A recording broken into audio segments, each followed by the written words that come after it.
За энэ удаагийн элчин сайдрын томилгооны багц бол ягарахгүй Монгол улсын гадаадх нэрийн утас болно гэдэг утгаараа бол үнэхээр таалагдж байна. Олон талаас нь судалж одоо баг анх удаага шахуу ийм айтайхан томилгоо харж байна. За томилогдох бол нэг тал. Гагцхүү томилогдоод үр дүн гаргана гэдэг бол шал өөр тал байгаад байна. Тэгэхээр энэ үүднээсээ би нэг зарчмын санал гаргамаар. Энэ байнгын орооны гишүүдтэй мөн гадаад иргэн сайд Батцэцэгтээ сандаж хэлэхэд бид ингээд томилоод явуулдаг. Эргээд томилогдохдоо үүрэг даалгавар аваад ам өчиг өгөөд сайн ажиллана гэж амлаад л томилогддог. Гагцхүү эргүүлэн татагдаад энэ байнгын орон дээр ердөөсөө тайлангаа тавьдаг. Тэгэхээр энэ тайлангаа тавьдаг энэ жишгийг энэ байнгын ороо тогтоомор байна. Одоо 4 жилийн дараа томилогдоод ирэх эдгээр элчин сайд нартай уулзмаар баг.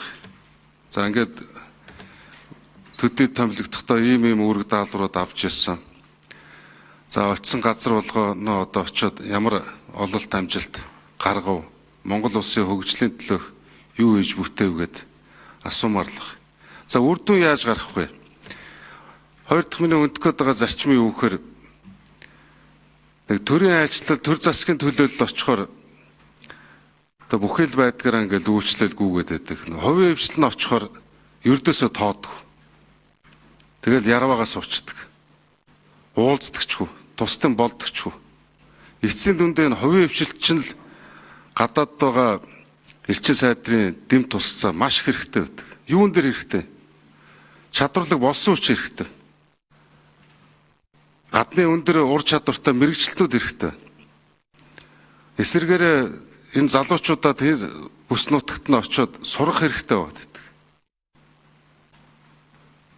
Тэгэхээр энэ болсон хүчний бодлого хаана маш дутмаг болчихсон толгой өвчин болцсныг бүгдээрээ л мэдчих. Хувийн хвшилч тэр төрдөж тэр. Тэгэхээр энэ болсон хүчний бодлого төр бүр онцгойлон ажилламаар байна. Хоёрдны үхээр мэдээж хөрөнгө оруулалт.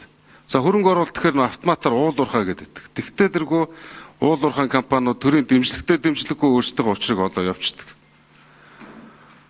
Хүнсүтэй аж ахуйн салбар. За саяхан улсын хурлаас Евразийн эдийн засгийн хамтын ажиллагааны 1 минут нэмжигэй намтай.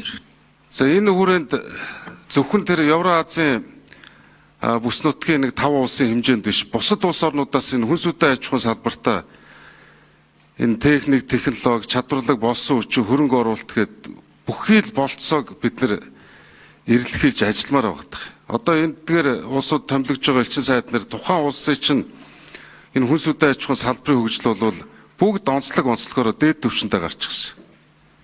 Тэгэхээр энэ дэр та бүхэн бас одоо онцгойлон ажиллаач. Тэгээд хамгийн гол нь нөгөө энд ингээд томилогдох болохоор бол баахан юм ярьцгаадаг. Тэгээ үр дүнг ерөөсөө хөөж ажилддаг. Аль аль талдаа энэ тал дээр энэ байнгын ороо одоо гадаад иргэн яам элчин сайд нар бүгдээрээ л бас нэг үр дүн гаргахын төлөө эрэлхийлж ажилламаар байна. Тэгээ ажилд нь амжилт хүсье.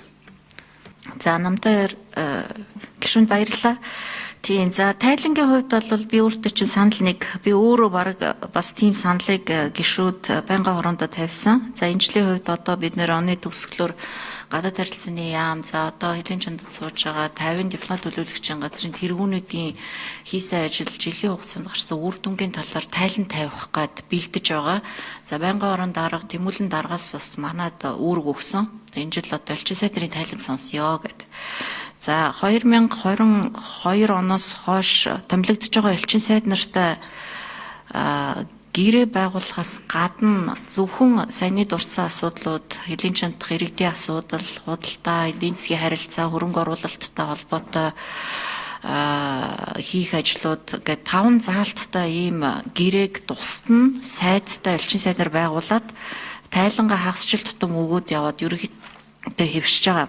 Тэгэхээр одоо эргээд ирж байгаа энэ хүмүүсийн томилогдоод явахаар зөврөөд ирэх 23 элчин сайд байгаа.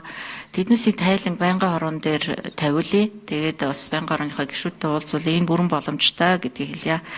За, хувийн хвшил энэ одоо тоодгүй асуудал бол сүүлийн жилүүдэд өөрчлөгдөж байгаа. Одоо элчин сайд нарын дээр угтах үдэх журам өөрчлөгдсөн. За, тэгээд хувийн хвшлийг дэмжих тал дээр сүүлийн жилүүдэд хэрэгжиж байгаа бүх айлчлалуудаар дагаад бизнес форум явдаг болсон.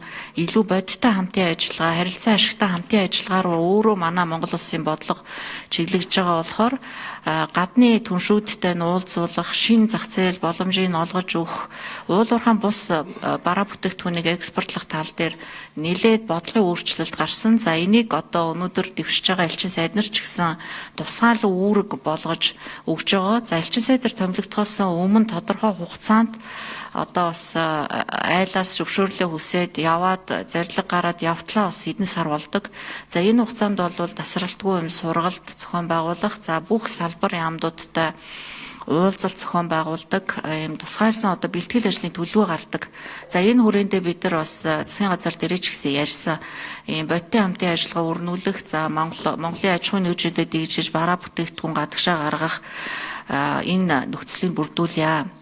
Хоёрдугаар гадна талдаа ер нь одоо сүүлийн 5 жил гадаад харилцааны идэвхжил олон өндөр дээд хэмжээний айлчлалуудын үеэр юу тохирсон бэ гэхээр бид нар гадаад орчныхаа эрх зүйн орчныг бол нэлээд сайн бүрдүүлсэн гэж үзэж байгаа.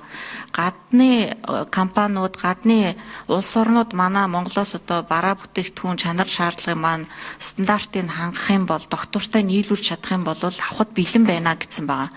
Тэгэхээр бид нар дотооддоо өөрсдөө бэлдэх, аж ахуйн нэгжүүдэд боожуулах, за бараа бүтээгдэхүүний сурчлах тал дээр илүү итвэх санаачлаг гаргах ийм үүрэг бол ялчгүй гадаад харилцааны яамд ирсэн. За, тэгэхээр энийг бид нэр хэрэгжүүлэх, за энийг бас тусгайлан одоо элчин сайд нартайгаа тохирч явуулнаа. За, баярлалаа.